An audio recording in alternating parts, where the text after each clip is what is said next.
श्री रामकृष्ण भक्त मालिका, महेंद्रनाथ गुप्त, द्वितीय भाग। जय ठाकुर, जय मां। दक्षिणेश्वर में ठाकुर नरेंद्र के साथ मास्टर को तर्क में लगाकर आनंद लिया करते थे। स्वभाव से लज्जाशील मास्टर के मुंह से बातें ही नहीं निकलती थी। इसीलिए एक बार ठाकुर ने कहा था, परीक्षाएं पास करने से क्या हुआ? मास्टर का मादा भाव है, बात नहीं कर सकता। और एक दिन उन्हें गाने में संकोच करते देखकर ठाकुर ने कहा था, स्कूल में वह दांत निकालेगा और यहां गाने में भी अपनी सारी लज्जा दिखाएगा। कभी कभी वे कहते, इसका सखा भाव है। ऐसे विनम्र स्वभाव के व्यक्ति मास्टर तथा पुरुष सिंह नरेंद्रनाथ के बीच प्रगाढ़ मैत्री स्थापित होने में कोई बाधा नहीं आई। पिता का स्वर्गवास हो जाने पर नरेंद्र का परिवार जब अभावग्रस्त हो गया तो मास्टर महाशय ने उनके लिए मेट्रोपॉलिटन विद्यालय में शिक्षक के कार्य की व्यवस्था कर दी। नरेंद्र के घर का 3 महीने तक का खर्च चलाने के लिए एक बार उन्होंने 100 रुपए भी दिए थे। इसके अतिरिक्त वे गोपनीय रूप से नरेंद्र की मां को रुपए देते थे और कहते थे कि नरेंद्र को इसका पता न चले, नहीं तो वे इसे वापस कर देंगे। श्री रामकृष्ण देव के शरीर त्याग के पश्चात जब युवक भक्तगण असहाय अकिंचन रह गए, उस समय विरल 2-4 गृहस्थ भक्तों के साथ मास्टर महाशय भी उनके सहायक हुए थे। उन्होंने धन एवं उपयोगी परामर्श देते हुए बराहनगर मठ के संगठन तथा संरक्षण में सहयोग दिया था। छुट्टियों के दिन वे प्रायः ही उस मठ में आकर रात्रि यापन करते थे।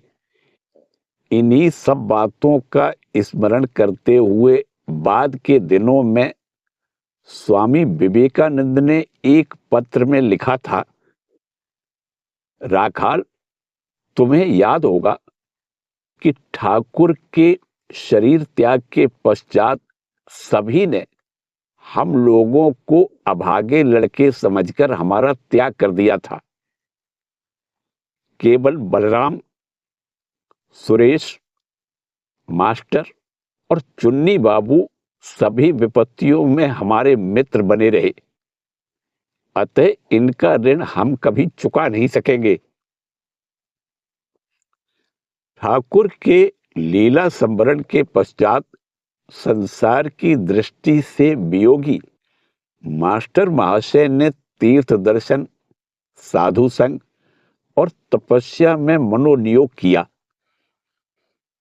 इसी समय उन्होंने पुरी, काशी, वृंदावन, प्रयाग, अयोध्या, हरिद्वार आदि तीर्थों का दर्शन किया तथा श्रीमद त्रैलंग स्वामी, भास्करानंद स्वामी और रघुनाथ दास बाबा जी के दर्शन पाकर धन्य हुए। उनकी साधना का इतिहास बड़ा ही अद्भुत है। एक बार वे दक्षिणेश्वर की पंचवटी कुटी में तपस्या करने लगे, परंतु नम कमरे के भीतर कठोरता से जीवन बिताने के फलस्वरूप वे बीमार पड़ गए और उनमें चलने की भी शक्ति नहीं रह गई। तब स्वामी प्रेमानंद उन्हें गाड़ी में बैठाकर घर ले गए। मास्टर महाशय के बराहनगर मठ में रहने की बात पहले ही कही जा चुकी है। इसके अतिरिक्त बीच बीच में वे दक्षिणेश्वर जाकर नौबत खाने में रात्रि यापन करते थे। उनमें एक और अजीब सी धुन थी। अपने घर में रहते समय वे गहरी रात में उठ जाते तथा अपना बिस्तर लेकर कलकत्ता विश्वविद्यालय के सीनेट हॉल के बरामदे में चले आते और वहां गृहहीनों के बीच सोकर स्वयं पर भी उनकी जैसी असहाय, संबलहीन तथा गृह रहित अवस्था आरोपित करने का प्रयास करते। यदि कोई इन गुप्त सन्यासी से पूछ बैठता, इतनी कठोरता की क्या आवश्यकता है, तो वे कहते, घर और परिवार का भाव मन के भीतर से निकालना ही नहीं चाहता, गोंद के समान चिपका रहता है। पर्व के अवसर पर गंगा तट पर इकट्ठे हुए साधुओं के समीप आधी रात को जाकर वे देखते कि किस प्रकार वे लोग खुले आकाश के नीचे जलती धूनी के पास ध्यान मग्न या जप में तल्लीन बैठे हैं। कभी वे हावड़ा स्टेशन पर जाकर जगन्नाथ क्षेत्र से लौटे हुए यात्रियों के प्रसन्न चेहरों का अवलोकन करते या फिर उनसे महाप्रसाद मांगकर खाते। इसमें उनका उद्देश्य यही होता था कि इस प्रकार उन्हें भी उस महातीर्थ को जाने का थोड़ा सा फल मिल जाए। श्री रामकृष्ण देव का निरंतर सानिध्य अनुभव करने के उद्देश्य से दिन में अवकाश पाते ही वे अपने कमरे में जाकर पुरानी दैनंदिनी खोलकर उनके श्री मुख निश्रित वचनामृत को पढ़ते तथा उस पर ध्यान करते थे। 1912 ईस्वी को दुर्गा पूजा के बाद वे श्री माता जी के साथ काशी धाम गए और वहां कुछ दिन बिताने के बाद लगभग 1 वर्ष तक तीर्थ भ्रमण करते रहे। इसी अवसर पर उन्होंने कनखल सेवाश्रम से कुछ ही दूरी पर एक कुटिया में रहते हुए 1 महीने तक तपस्या की थी। उस समय स्वामी तुरायानंद कनखल सेवाश्रम में ही थे। उनके साथ भ्रमण और चर्चा आदि करके मास्टर महाशय अतीब आनंद का अनुभव करते थे। इसके बाद उन्होंने वृंदावन जाकर झूलन उत्सव देखा तथा कृष्ण सुदामा नामक रास लीला देखकर बड़े आनंदित हुए।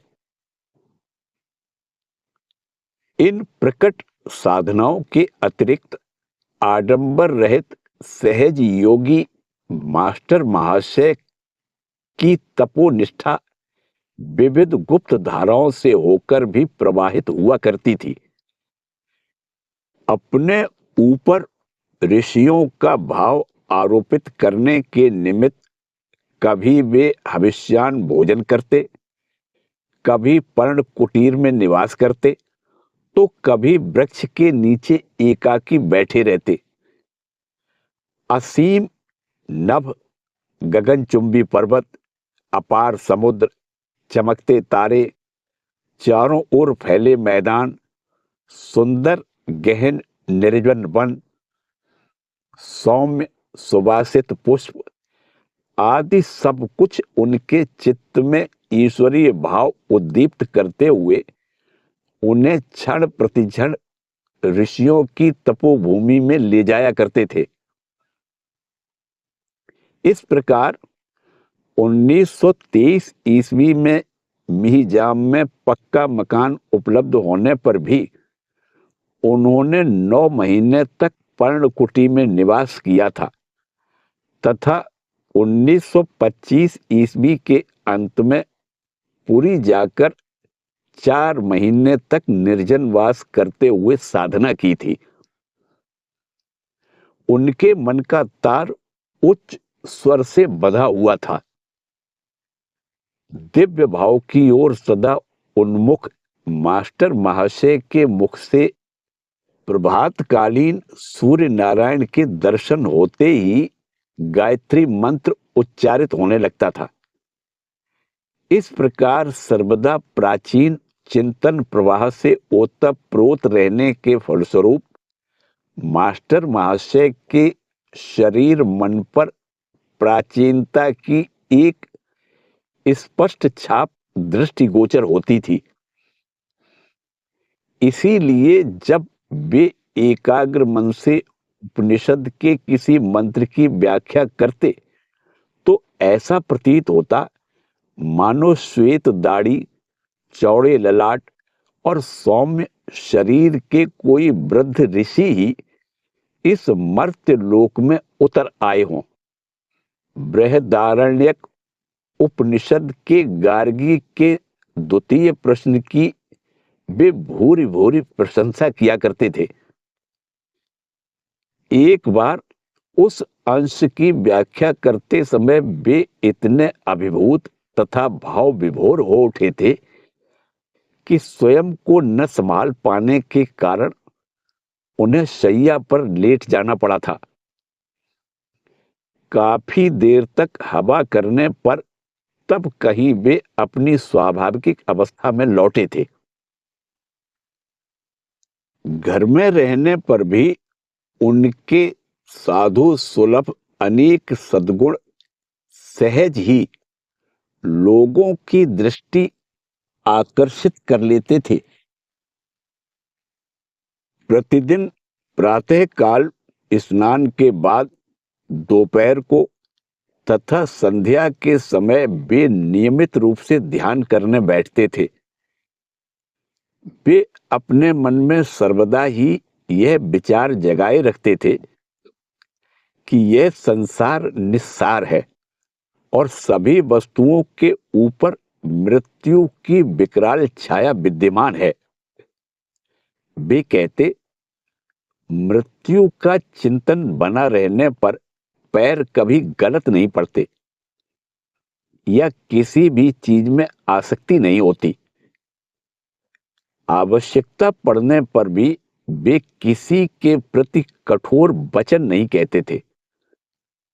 कुछ अनुचित हुआ देखने पर कहते, ईश्वर ने जिसे जैसा स्वभाव दिया है वह वैसा ही कर रहा है, मनुष्य का भला क्या दोष। वे सभी विषयों में स्वावलंबी थे। नौकर पास ही रहता फिर भी वे उनकी सेवा नहीं लेते थे। इतना ही नहीं, 78 वर्ष की आयु में भी हाथ में तीव्र स्नायुविक पीड़ा होने पर दर्द को दूर करने के लिए वे स्वयं ही पोटली गर्म करके सेक लिया करते थे। फिर इतने सद्गुण संपन्न होते हुए भी यदि कोई उनकी प्रशंसा करता तो वे नाराज होकर कह उठते, आपसी प्रशंसा रहने दो। अभिमान रहित मास्टर महाशय मैं, मेरा आदि का उच्चारण तक नहीं कर पाते थे। इसलिए या तो अपने लिए बहुवचन का प्रयोग करते या गौण रूप से बातें करते थे। उनके मकान का प्रचलित नाम ठाकुर बाड़ी था। कभी कभी वे भवानीपुर के गदाधर आश्रम में जाकर रहा करते थे। इस प्रकार वहां काफी दिन निवास करते समय उन्हें बीच बीच में कार्य के निमित्त उत्तरी कलकत्ते में स्थित स्वप्रतिष्ठित विद्यालय में जाना होता तो जाते समय कह जाते, मैं यहां भोजन नहीं करूंगा, एक भक्त के घर जा रहा हूं। ये भक्त और कोई नहीं, वे स्वयं ही थे। 1905 ईस्वी तक विविध विद्यालयों में अध्यापन आदि करने के पश्चात उन्होंने झामापुकुर का मार्टन इंस्टीट्यूट खरीदा। वह विद्यालय बाद में स्थानांतरित होकर 50 नंबर एमहर्स्ट स्ट्रीट पर चला गया। इसी मकान की चौथी मंजिल पर एक कमरे में मास्टर महाशय निवास करते थे और सायं प्रातः तुलसी तथा पुष्प वृक्षों से सुसज्जित छत पर बैठकर धर्म चर्चा किया करते थे। वही कमरा उनका निवास स्थान या आश्रम था। पहले दिन में एक बार गुरु प्रसाद चौधरी लेन में स्थित अपने घर जाकर वे सांसारिक व्यवस्था आदि कर आते थे, परंतु धीरे धीरे वह थोड़ा सा सांसारिक संपर्क भी दूर हो गया और भगवत चर्चा करने की पूर्ण स्वाधीनता प्राप्त हो गई। वचनामृत प्रकाशित हो जाने के पश्चात देश विदेश से अगणित भक्तगण अपनी धर्म पिपासा निवारणार्थ उनके पास आते और वे अपना भंडार खोलकर उन्हें श्री रामकृष्ण देव की बातें सुनाया करते थे। मास्टर महाशय के अंतिम जीवन में जिस किसी ने भी उनका दर्शन किया है, उसे ज्ञात है कि उन दिनों उनका निवास स्थान मानो प्राचीन ऋषियों की तपोभूमि में परिणत हो गया था। नीचे राजपथ पर संसार की प्रबल तरंगों से युक्त स्रोत प्रवाहित होता रहता था और ऊपर सब कोलाहल से परे हिमालय की शांति विराजती थी। जब कभी कोई भी मास्टर महाशय के पास जाता, उन्हें ज्ञान भक्ति की चर्चा में ही मग्न पाता। भक्तों तथा साधुओं के संग में उनका असीम आनंद, निरंतर भगवत चर्चा में उनका कालयापन तथा भक्तों के साथ मिलने का उनका अतीब आग्रह, जिसने नहीं देखा है उसके लिए वह कल्पनातीत है। उनके मधुर वार्तालाप से आकर्षित होकर प्रतिदिन बहुत से लोग उस आध्यात्म तीर्थ में अवगाहन हेतु आते थे। वे लोग आकर देखते कि या तो किसी सदग्रंथ का पाठ चल रहा है और बीच बीच में मास्टर महाशय जटिल विषयों की तरल एवं सरस व्याख्या करते जा रहे हैं, अथवा वे श्री रामकृष्ण देव की जीवनी तथा वाणी के प्रसंग में अविच्छिन्न अमृत धारा प्रवाहित किए जा रहे हैं। साथ ही बाइबल, पुराण, उपनिषद आदि से उद्धरण देते हुए अथवा ईसा, चैतन्य, श्री कृष्ण आदि के जीवन से समानांतर घटनाओं का उल्लेख करते हुए सबको मंत्र मुग्ध कर रहे हैं। यदि कोई अन्य प्रसंग भी छेड़ता तो मास्टर महाशय चर्चा की गति को कुशलता पूर्वक भगवानमुखी कर देते थे। दक्षिणेश्वर में एक दिन मास्टर महाशय को संसार त्याग करने के विचार में मग्न देखकर ठाकुर ने कहा था, जब तक तुम यहां नहीं आए थे तब तक आत्म विस्मृत थे। अब तुम स्वयं को जान सकोगे। जिनके द्वारा भगवान की वाणी प्रचारित होने की है, उन्हें वे थोड़ा सा बंधन लगाकर संसार में रखते हैं, नहीं तो फिर वे बातें बताएगा कौन। इसीलिए मां ने तुम्हें संसार में रखा है। ठाकुर जिन लोगों में जगदम्बा की महिमा प्रचार के लिए अधिकार प्राप्त समझते थे, मास्टर महाशय उन्हीं में से एक थे। श्री रामकृष्ण देव के त्यागी संतानों के प्रति मास्टर महाशय के प्रेम का थोड़ा परिचय पहले दिया जा चुका है। इनमें से किसी किसी का छाया चित्र घर में रखकर वे सायंकाल पूजन भी किया करते थे। स्वामी ब्रह्मानंद जी की अंतिम बीमारी के समय वे बड़ी देर तक उनकी शैया के निकट ही बैठे रहते थे।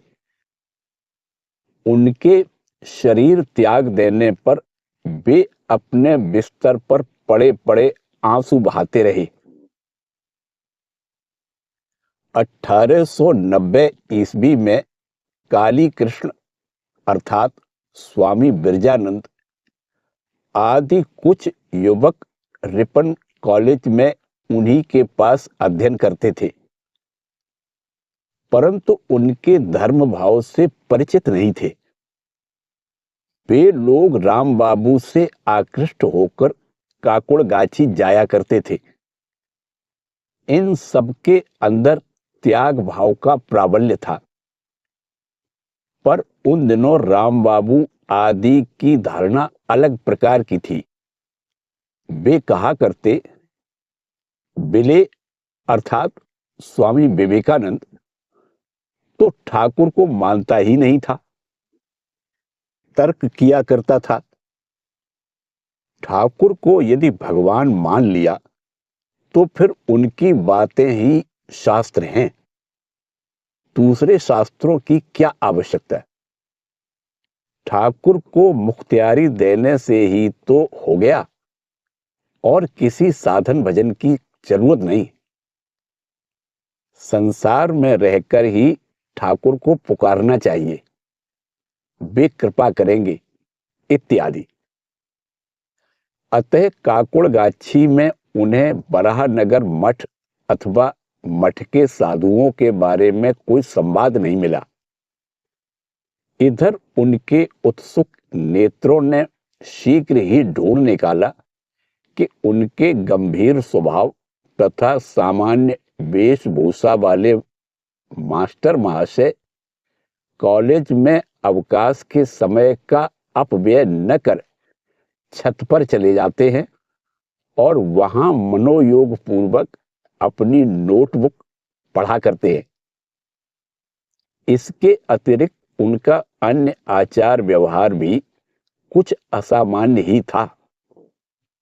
अतः उन लोगों ने मास्टर महाशय के साथ घनिष्ठ रूप से मेलजोल बढ़ाकर उनका वास्तविक परिचय प्राप्त कर लिया तथा आमंत्रण पाकर उनके घर को गए। मास्टर महाशय ने उन लोगों को चटाई बिछाकर बैठाया और स्वयं भी निकट आ बैठे। अध्यापक और छात्रों के बीच जो प्रचलित औपचारिक आचार व्यवहार दिखाई देता है, यहां पर वैसा कुछ भी नहीं था। इस प्रकार युवकों के हृदयों को जीत लेने के पश्चात मास्टर महाशय बोले, देखो, ठाकुर कामिनी कांचन त्यागी थे, अतः उन्हें समझने के लिए, उनका यथार्थ संदेश जानने के लिए उनके कामिनी कांचन त्यागी शिष्यों का ही संग करना चाहिए। गृहस्थ लोग चाहे जो भी हों, ठाकुर का ठीक ठीक भाव नहीं बता सकते। इस उपदेश के फलस्वरूप इन लोगों ने बराहनगर मठ में आवागमन प्रारंभ किया और यथा समय संन्यास लेकर मठ एवं मिशन की शोभा बढ़ाई। गृहस्थ होने पर भी मास्टर महाशय त्याग की महिमा की इतने मुक्त कंठ से घोषणा किया करते थे कि उनके प्रेरणा प्राप्त अनेक लोग सन्यासी हुए। एक भक्त से उन्होंने कहा था, साधु संग करने से शास्त्र का मर्म समझ में आता है। और भी एक जन से कहा था, हो सके तो साधु संग करो, नहीं तो निसंग रहो। विषयी लोगों के संग से पतन होता है, वे और भी कहते थे, जब साधु संग न मिले तो कमरे में साधुओं के फोटो या चित्र रखकर ध्यान करना। इसके अतिरिक्त वे कहते थे, श्री रामकृष्ण देव के उपदेशों का सार मर्म था त्याग। यहां तक कि वे गृहस्थों को जो उपदेश देते थे उनमें भी त्याग का बीज छिपा रहता था। कुछ सत्पात्रों में वह इसी जन्म में अंकुरित, पल्लवित, पुष्पित तथा फलित होते हुए शोभायमान हो जाता था। अन्य पात्रों में अगले जन्म में ऐसा होना अवश्यंभावी था। एक दिन उन्होंने एक भक्त से कहा था, देखो ना, ईश्वर जगत को प्रकाश तथा उष्णता देने के लिए प्रतिदिन चंद्र सूर्य को भेज रहे हैं, जिन्हें देखकर हम विस्मित रह जाते हैं। लोगों को चैतन्य करने के लिए वे साधुओं को भेज देते हैं। साधु लोग ही श्रेष्ठ मानव हैं और वे ही ईश्वर को अधिक पकड़ सकते हैं। वे लोग सीधे पथ से जा रहे हैं, वे ही ईश्वर की प्राप्ति कर सकते हैं। भक्त ने इस पर आपत्ति करते हुए पूछा, ये जो सब साधु आया करते हैं, क्या इन सभी ने सर्वोच्च आदर्श को अपनाया है? मास्टर महाशय ने तनिक भी विचलित न होते हुए कहा, इन्हें देखकर उद्दीपना तो होती है, इनका कितना बड़ा त्याग है, सब छोड़ छाड़ दिया है। चैतन्य देव ने तो गधे की पीठ पर गेरुआ देखकर साष्टांग प्रणाम किया था। संसारी लोग तो कलंक सागर में डूबे हुए भी और अधिक कलंक अर्जित कर रहे हैं। साधु लोगों से यदि थोड़ी भूल भी हो जाए तो वे उसे फिर झटक कर फेंक दे सकते हैं। सत्संग में जो भाव मिले उतना ही लाभ है।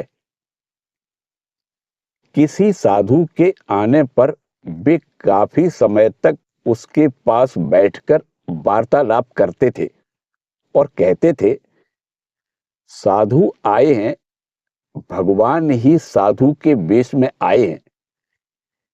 इनके कारण मुझे अपना स्नान, भोजन आदि बंद रखना होगा, और यदि ऐसा न कर सकूं तो इससे बड़ा कोई दूसरा आश्चर्य क्या होगा। साधुओं को वे ऐसे ही नहीं लौटने देते थे, कुछ न कुछ अवश्य ही खिलाते और कहते, मैं भगवान को भोग निवेदित कर रहा हूं, मैं पूजा कर रहा हूं और वही देख रहा हूं। वस्तुतः उनका संग पाकर और उनके मुख से साधु के उच्च आदर्श की विपुल प्रशंसा सुनकर साधु लोग भी अपने आदर्श के प्रति और अधिक सचेत हो जाते तथा उस आदर्श को अपने जीवन में कार्यान्वित करने में और भी अधिक प्रयत्नशील होते थे। जिनकी सहायता से ईश्वर का स्मरण मनन होता है, ऐसी घटनाओं या वस्तुओं के संपर्क में आने के लिए वे स्वयं तो व्याकुल रहते ही थे, साथ ही अपने साथी परिचितों को भी उन विषयों में उत्साहित करते थे। उत्सव आदि में जाने में यदि कभी वे स्वयं असमर्थ होते तो अनुरागी भक्तों को वहां भेजकर उनके मुख से उसका सविस्तर वर्णन सुनते। एक दिन उन्होंने एक भक्त से कहा था, बीच बीच में दक्षिणेश्वर जाते रहना, कल गंगा दशहरा है, वहां की पूजा देखना। हनुमान जी ने श्री रामचंद्र जी से कहा था, आपका स्मरण सर्वदा कैसे हो? श्री रामचंद्र जी ने कहा, उत्सव देखना, इससे मेरा स्मरण होगा। इसीलिए पर्व उत्सवों में भाग लेना चाहिए। प्रसाद के प्रति मास्टर महाशय की असीम भक्ति थी। उसे ग्रहण करने के पूर्व भक्ति पूर्वक हाथ में लेकर मस्तक से स्पर्श करा लेते थे। प्रसाद के बारे में उनकी धारणा कुछ अभिनव थी। वे कहते, गुरुजन जो देते हैं उसे लेना चाहिए। प्रसन्न होकर वे जो कुछ दिया करते हैं उसी को प्रसाद कहते हैं। फिर उनमें विनय भाव भी था। किसी साधु का प्रणाम वे स्वीकार नहीं कर पाते थे, चाहे वह साधु आयु में कितना ही छोटा क्यों न हो। एक दिन वैष्णव उन्हें प्रणाम करके फर्श पर बैठने ही वाले थे कि वे बोल उठे, ऐसा मत कीजिए, तृणादपि सुनिचेन, आदि रहने दीजिए। ठाकुर कहा करते थे, इस शरीर के भीतर भगवान है, इसलिए उसे आसन पर बैठाना चाहिए। जब मेरे प्रति इतनी भक्ति है तो मेरी बात माननी चाहिए। भगवत कृपा प्राप्त करके धन्य तथा श्री रामकृष्ण देव, स्वामी विवेकानंद आदि का संग एवं स्नेह पाकर कृतार्थ हो जाने पर भी मास्टर महाशय दूसरों की सेवा करने के लिए सदैव उत्सुक रहा करते तथा स्वयं को सबका सेवक मानते थे। वे कभी गुरु का आसन नहीं लेते थे और न किसी को दीक्षा ही देते थे। जो लोग उनसे प्रभावित होकर काफी समय से वहां आया जाया करते थे, उनके साथ भी उपदेशक का सा आचरण न करके या उन्हें अपनी स्वयं की कोई बात न बताकर ठाकुर की भाषा में ही अपने वक्तव्य को कहा करते थे। वे दूसरों पर नियंत्रण नहीं करते थे। उनके मुखमंडल पर दिव्य ज्योति झलकती तथा वाणी से आशीर्वाद ही निकलता। उन्हें भक्तों के संग में आनंद मिलता और वे कहते थे, यदि भक्तों के साथ आलाप चर्चा न रहती तो उनका जीवन दुस्सह हो उठता। परंतु इस कारण वे स्नेह का व्यर्थ दिखावा करते हुए शक्ति क्षय करते हों या अनुरागी को संकोच में डालते हों, ऐसी बात नहीं। सभी अवस्थाओं में वे शांत रहते थे। सुख दुख उन्हें सहसा अभिभूत नहीं कर पाते थे। उनका जीवन पूर्णतया आडंबरहीन था। आर्थिक अवस्था अच्छी होने पर भी उनका आहार विहार तथा रहन सहन अत्यंत साधारण था। उनके मतानुसार ठाकुर का उपदेश यही था कि सादा जीवन बिताओ। वे जीवन धारण के लिए यत किंचित भोजन तथा लज्जा निवारण के निमित्त सामान्य वस्त्र ग्रहण करते, जिससे उनकी आंतरिक भगवत भक्ति आगंतुक के समक्ष और भी उज्जवल रूप से व्यक्त हुआ करती थी। ठाकुर ने एक दिन उनसे कहा था, मन का त्याग होने से ही हुआ, अंतः संन्यास ही संन्यास है। मास्टर महाशय ने इस साधना में सिद्धि प्राप्त की थी। श्री रामकृष्ण वचनामृत ग्रंथ की रचना ही मास्टर महाशय के जीवन का सर्वोच्च कृतित्व है। इस प्रसंग में उन्होंने कहा है, बचपन से ही मुझे डायरी लिखने की आदत थी। जब जहां कहीं भी कोई अच्छा व्याख्यान या भगवत प्रसंग सुनने को मिलता, मैं उसी समय उसे अच्छी तरह लिखकर रख लेता था। इसी आदत के फलस्वरूप ठाकुर के साथ जिस दिन जो भी बातचीत होती, उसे वार, तिथि, नक्षत्र, दिनांक आदि के साथ लिखकर रखता था। उन्होंने और भी कहा था, संसार के कार्यों में व्यस्त रहने के कारण मैं स्वेच्छानुसार उनके पास जा नहीं पाता था।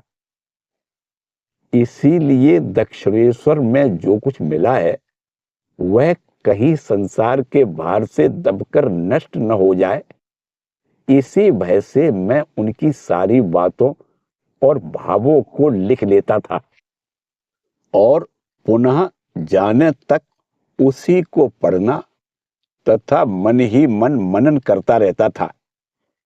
इसी प्रकार पहले जो मैंने स्वयं की भलाई के लिए ही लिखना प्रारंभ किया था, ताकि उनके उपदेश और भी अच्छी तरह अपने जीवन में ला सकूं।